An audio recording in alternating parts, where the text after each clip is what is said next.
Long Island Backstory with Chief Correspondent Gary Jacobs. Hello everybody, I'm Gary Jacobs and welcome back to another edition of Long Island Backstory, where we're filming at the Alt-T Studios in Hauppauge/Islandia in lovely, corrupt Suffolk County, Long Island, New York. My guest here today is Catherine Corella. A little bit of background on Catherine is she was born and raised in Los Angeles, California to Hispanic parents. I guess one of the things I should probably ask is, why the hell did somebody go from a sunny area on the beach and then they moved to freezing cold Long Island, probably the only place that has worse traffic than California? So there's got to be some backstory to why you left California to come here in this freezing cold weather, but we'll get to that. She married her high school sweetheart at 18 years old, had 4 children, then divorced after 15 years of marriage. Then she met her next partner/boyfriend, and they've been together for 17 years now and have one beautiful daughter together.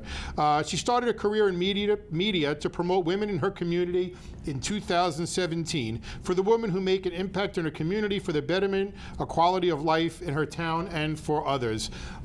As many of you know who are my followers, I'm sort of addicted to Facebook. I admit it, and I'm on it all night, so I do a lot of scrolling, and I always come across Catherine's podcasts on Facebook. They always come up, and it's always talking about women issues, and sometimes I'll stop for a second, and then I'll find myself watching the whole episode of the show. So, and I've watched a bunch of them, so I said, you know what, I want to learn a little bit more about this woman, because usually when I hear women's rights groups, I think of like the National Organization for Women, and they really piss me off, because I really do like groups where men support men, women support women, African American, Jews, whatever, but it should be not to knock the other person down. Right. It should be, to me, that everybody should be equal and treated fairly, and then it's great, and we all should support each other. And that's what I liked about watching your show, that although you're always talking about empowering women, you weren't doing it at the expense of bashing men. No. Although I know you joke around sometimes in the show, but you really do come from it of an angle of, I want to make empower women. Right. So I don't want to give too much away from your show. So Catherine, welcome to the show. I should say the name of her show that I watch is Her Community Too, and we're going to show some clips from that as we're talking, so you don't take away from it. So Catherine, welcome to Long Island Backstory. Thank you so much, Gary. I appreciate it. So I guess we should first start off, even though this doesn't really have anything to do with your shows. Why the hell did you move from California to Long Island? I fell in love and That'll do it. Moved out here, made the move. And you haven't looked back. I haven't looked back. Long Island is so much similar to LA, and it's reverse. LA has the worst traffic than New York. Okay, it has, at least there, it's parking lot traffic. Over here, at least it moves. So it's not as bad, but I love New York. I love Long Island. It's beautiful. It's my home now. So tell the viewers, what is Her Community Too? Her Community Too is basically what it is. It's Her Community Too as in also, but I put the number 2. But it's her community, so it's all the women who are in the community making a difference, making an impact. There's women everywhere now. Besides running the household, they're raising the kids, they're working, they're volunteering their time in the schools, in the community and organizations, women in politics, women in education. So it's women supporting women no matter what they do. And it's not about bashing women or tearing them down. As a matter of fact, my co-host, Ryan O'Neill Williams, he's a man, and he's all about supporting the women. It's not about bashing anybody. We always say nothing but positive and recognizing women, the work that they do. So when did you start the show? I think you said 2017, is that what you said? I started the blog in 2017, and then I went into the media in August. So how did this come about? Was there like some moment in your life that you said, you know what, I need to do this, or what was? Yes, there was a moment in my life where I was involved in a couple of community organizations, and I noticed in those organizations, women were not supporting women. It was more of, I want to be the top person, or who, and it just struck me as like women should be empowering each other, and our best allies is helping each other and be supportive, because when you support another woman, then you get to be supported too by the other person that you supported. It's a chain reaction, and that's what I teach my daughter, and that's what I teach my children, basically, to be supportive That's the best way to be. So that was like something that spurred it, but Right. this had to be a lifelong. I'm thinking it's a lifelong thing. I mean, I love community, I love organizations, but for this I wanted to do it like a solo, is to shed a spotlight on women and women's issues, whether it be domestic violence, whether it be rape, sexual harassment, and just women in the workplace, even women who volunteer their time in the PTA. Okay, they're raising the kids, taking care of the house, and putting in their time without pay in the PTA. So that all takes something it takes nothing into something. And so that's what the show is about. And it's also about issues that women deal with, whether it be them working and they're not getting equal pay, they're not getting recognized as well as their other co-workers. do you see that changing, Catherine? You see it trending better? No.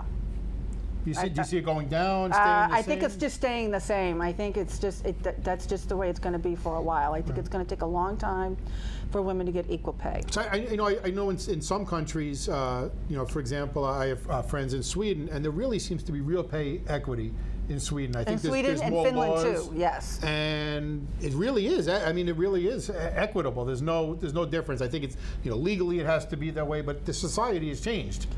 Society has changed. I mean, me personally, I'm very old-fashioned. Like the man should be held at the household, the husband, and then the woman is secondary. That's just the way I like my household. So, but how does that mesh with your saying I believe in strengthening a woman? Yet, and I take that as not that it's a bad word, but some people would say, oh, she's a feminist. That's a bad word. But now you're saying, well, I'm a traditionalist. Too. Because everywhere else, I don't mind being professional and being the assertive woman, but in my home, I just want to be just the like the housewife type, where I'm just like, it's like two different roles. When you're working, you're the boss. When you come home, you don't want to be the boss. So you don't want to have to make decisions. Basically. When you get home, you'd rather have somebody. But that might be. It's like zoning out. You're at home, you're just like zoning out, putting your feet up, and you're zoning out. So that's what it basically kind of. But is that more of a personal thing for you? You believe Yes, that's the woman's role? So that's not what you believe. No, it's just my personal. Do you believe belief. women do have a role, or is it just whatever? I don't think works? there's no such thing as a role anymore. There's no such thing as a role anymore. Women, both parents have to work nowadays to make it, and I think it's more of a partnership. But I think because women are women, and maybe they don't know they're getting paid less until they find out, or by accident, or however it may be. But it should be the same. The pay scale should be the same, no matter what. So let's go back to the show now again. Okay. What, as far as guests, do you only have women as guests? No, I've actually had Frank Vitro as a guest from the Whistleblowers. I have had Kathy Cole, but Frank was especially his story was very interesting of him being a whistleblower. When you lose so much, that's what struck me. But we've had Christine Pellegrino. We supported her quite a bit. Liuba Grechen Shirley we supported. Not just because they were women, because what they stood for, and and they just fought so hard, So interesting. You said not just because they're women that we support them. Right. So you don't say, well, I'm blindly supporting somebody because they're a woman. Right. No, that would be I guess. Like saying, you only want like white people on the air or something like that, So it's just for women who are making a difference, who are making an impact, and making a contribution. So what? Talking about contributions, what is it that you hope? I mean, when you're doing a show, it's not just because you like to hear yourself speak.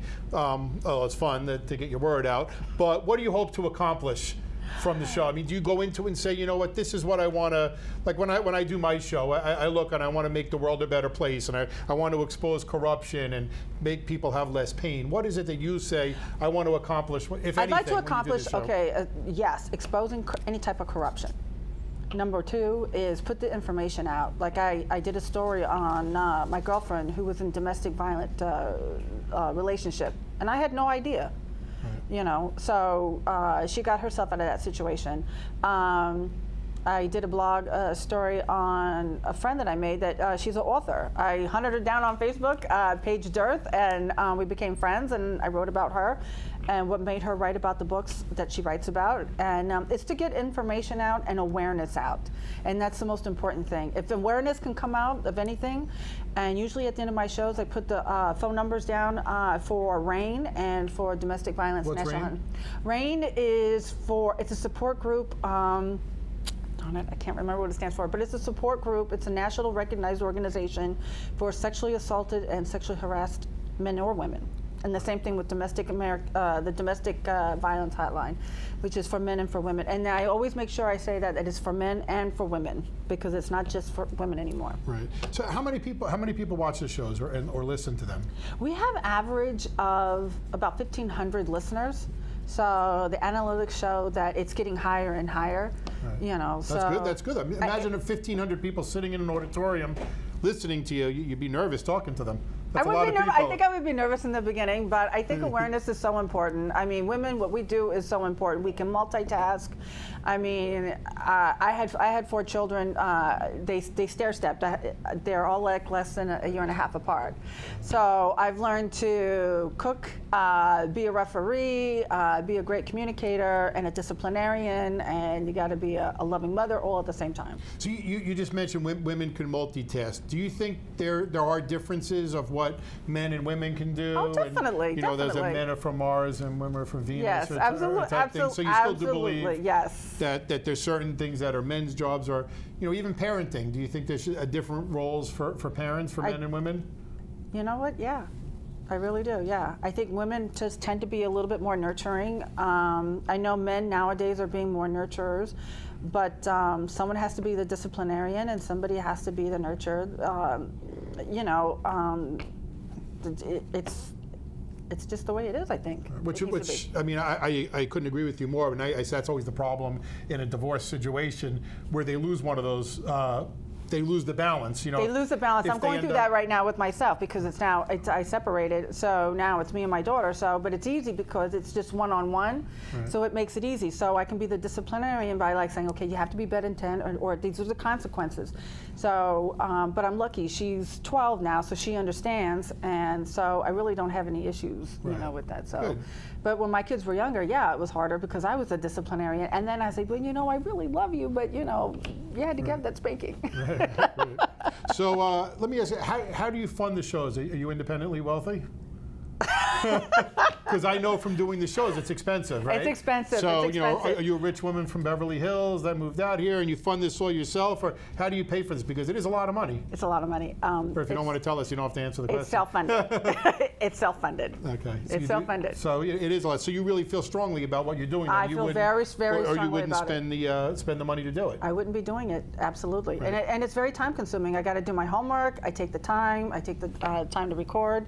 And as well as I do, it's very time-consuming. No, it takes your time. People don't realize it. People don't realize it. It takes a lot of time to prep for a show and then put on for it. And then you got to edit and make sure everything is perfect before you put it out. Thank God I don't have to edit. I got Andy to do that for me because that would be too much. Once I'm done here, I'm done, and he tries to make me look good. So anything I mess up, he edits out. No, I actually edit. I do my own music. I do everything. Yeah, that's a lot. It's a lot. It's a lot. And yeah, trust me, there's a lot of sleepless nights. That's a full-time. It's a full-time gig. Full-time yes, job it is. there. So let me ask you this: do you get any feedback? Like on my show, we do the Facebook Live now. We have our Facebook Live man Phil Antonucci over here, and he always films my show on Facebook Live. And when you see it on live, it's got the green screen, but he gets feedback right there. Do you get feedback either during your show or after your show? After the show. Okay. I'll get emails. Especially with the domestic violence, I got a lot of emails.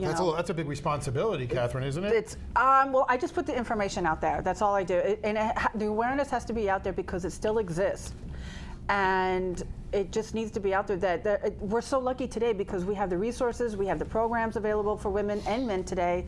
So the women have nowhere to go. So there's plenty of programs, plenty of shelters. There's emergency programs out there for the women too. And then we also, we're trying to touch a subject on drug abuse. That's got to be, something that's very important.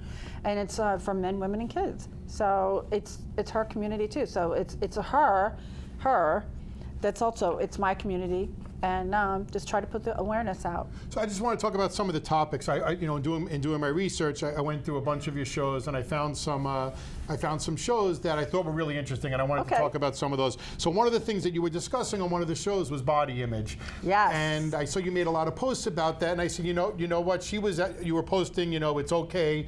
Well, I think it was to be curvy or full figured, and I think that's important because it's hard to tell in this shot here. I don't have an unbelievable physique. I know that's hard to believe for my viewers. I don't want to burst anybody's bubble, but you know what? We're not all perfect. I don't either. So we're not all perfect, but I do like that. But I do think it's important for women to accept their body and to accentuate the positive and to dress for your body image, for your type.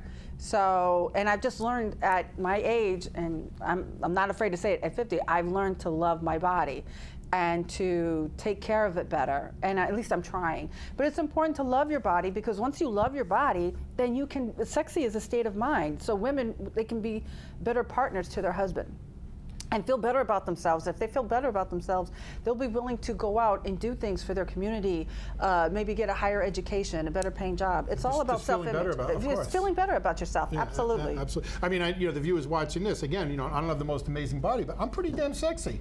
I have to admit. I think I'm thinking. If I do say so myself. I think at 50, I think I'm pretty darn sexy. But like you said, it's really your personality. How many times have we even met somebody too, and they're a beautiful person, and you get to know them, and by like the second hour, you're like, there's no attraction anymore. There's no attraction because of their personality. Sexy is a state of mind. Exactly. It really is. But if you don't feel good about yourself, how could you expect anybody else to feel and that's why you just have to love. You You just have to. You know what? It is what it is.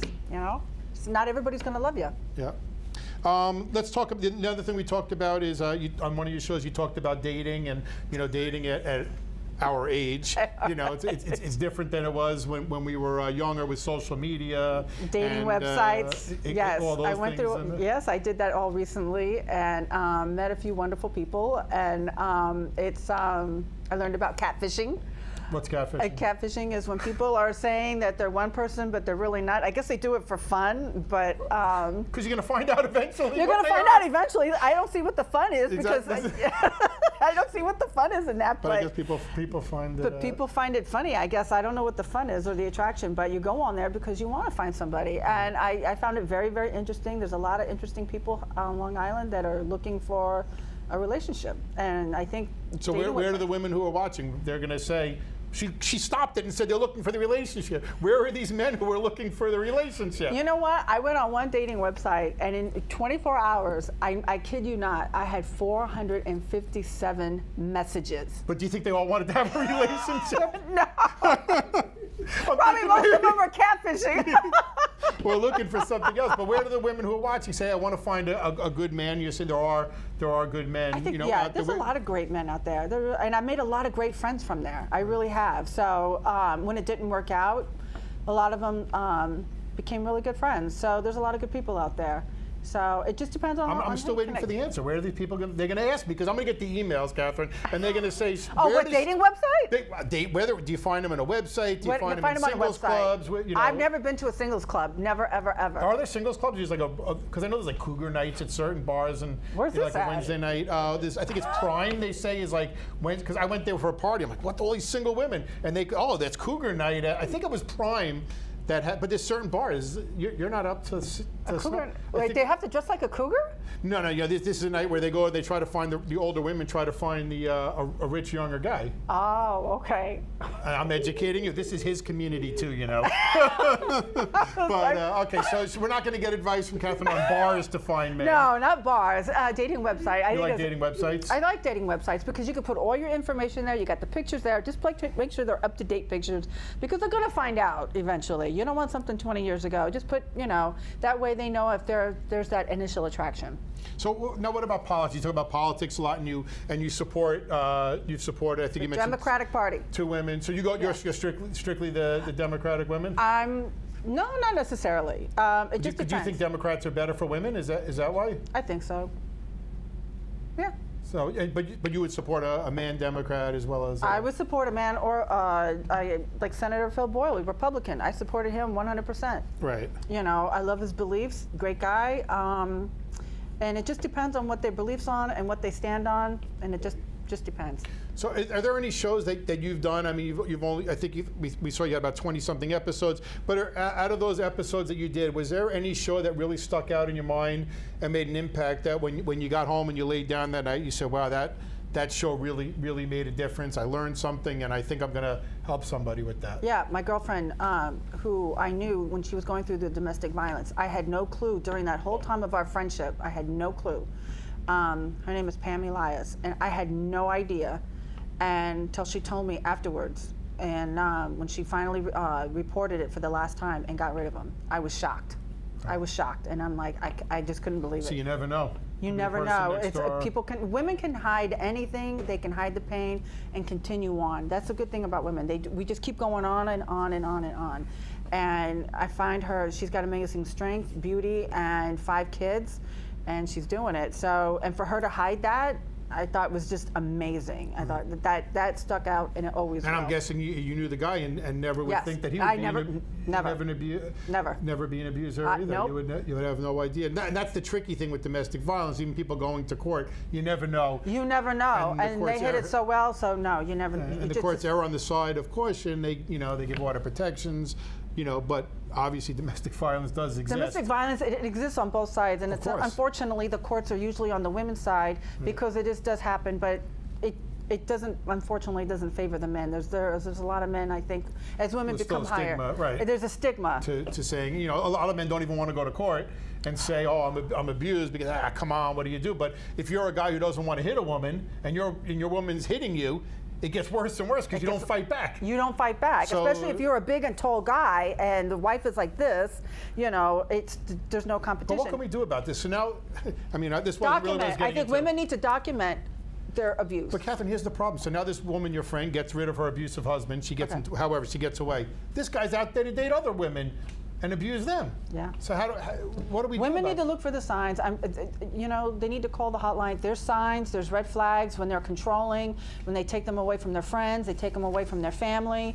That's when you start running from the hills. Usually a boyfriend or husband, they want to be incorporated into your life. They don't want to take you away from your life. Right. So I think women, I think they're just so happy when they find somebody that they don't see the signs they're in love, everything's great. And I think it's incremental, isn't it? Like people don't usually go from nothing to beating somebody up. Don't they usually start with small, whether it's pushing and I think it's pushing, shoving, controlling. I think it's stuff like that. I have been very, very lucky. I've had great exes, and I've never been in that type of a relationship. You say lucky, Catherine, but they say that it's not really luck. It's a psychological thing because women who are abused many times end up getting into other abusive relationships. I think it's a self-esteem issue. Maybe if maybe they might not feel, maybe they can find anything better, or maybe that's what they're drawn to. I feel like I'm a great magnet. I have great people around me. I've always had great experiences in dating and having a partner, and I'm on good terms with all of them. So. I've been lucky. I've had a charmed life, I should say. I still do. So let's talk about one of the topics that when we spoke actually for the show prep was that you said really made a difference to you was the sex trafficking. Oh. And how, and I was actually on Long Island, I said to you, is there really sex trafficking? I mean, they talk about it. I've lived here my whole life. I've never known it. I don't think I've known anybody who was sex trafficked. Right. I've never experienced it. And you said, Gary, I'm not saying it's not, I didn't think it was real, but I didn't know it was as big a problem as you were telling me. Well, there's a lot of the foot spas that have been closing, and I look at it this way. These women aren't applying to work there. So these women, they're sex trafficked. I mean, I've read books on it. The author that I'm friends with, she wrote several books on it, although they're fiction, but still this stuff does exist, and it needs to be put out there, and people need to help. There's programs and resources, and now that our district attorney in Suffolk County is now treating the victims as real victims, getting them help, getting them to help testify against the perpetrators, because with them, you get these people put away.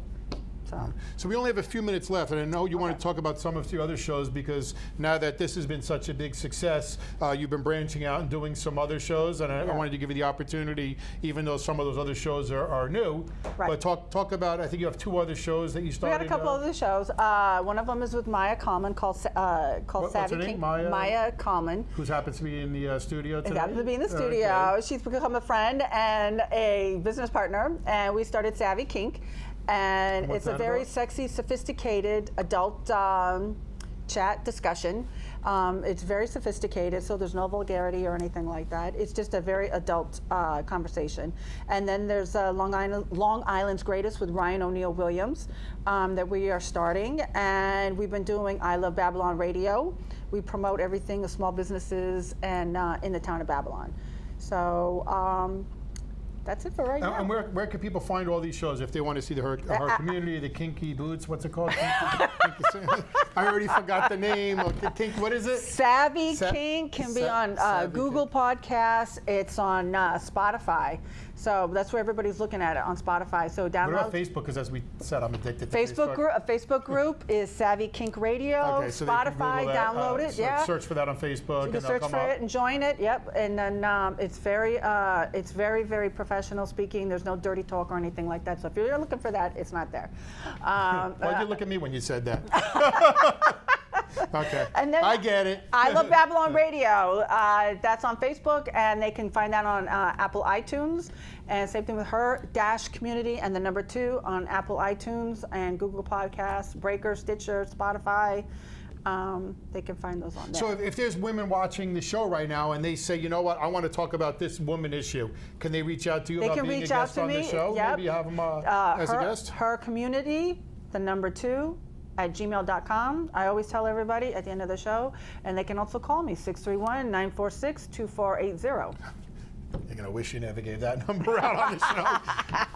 I've had that number for 12 years, so it's on my Facebook, it's on everything. All right. Catherine Corella, thanks so much for joining us here today. Appreciate Thank you so much. you coming on and talking about what you do. And you know, I always love when people are advocates, you know, for something just to make the world a better place. And that's what you're doing, speaking out. Thank You know, so much. I have a daughter and a mother and a sister and nieces, and you know, I have we all 4 have women in our daughters. life, right? So Yes. you know, it's not just a selfish, you know. We want the women in our lives to be happy and have a And to grow. life. Do well in life. Thanks so much. I'm Gary Jacobs. Thank you for joining us. Long Island Backstory. If you like what you're seeing and you'd like to see more of our shows, I'd appreciate it if you go to YouTube and go to the bottom of the screen and click subscribe. It means a lot to us if you do. It doesn't cost you anything, but it gets us out in the search engine more and helps us get the message out. What's the word I'm thinking of? Damn, I messed that part up. Get the word out. We can leave that word. We can leave that in, but we want to help get the message out, everybody. We'll see everybody next week.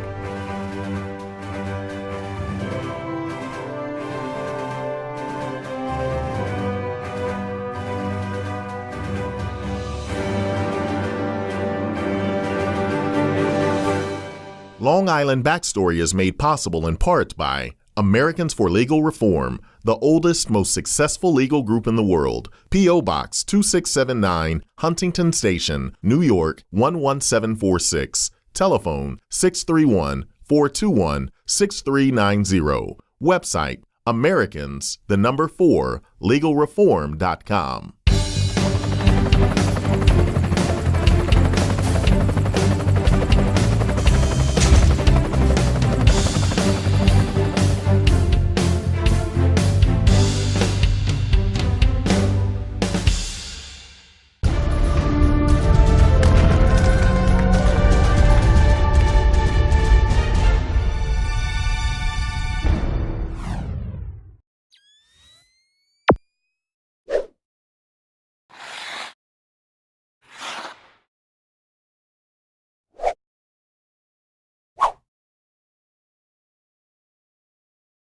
I tried Oxy at a couple of parties. I didn't know it'd be this addictive. I didn't know how far I'd go to get more. Opioid dependence can happen after just 5 days. Know the truth, spread the truth.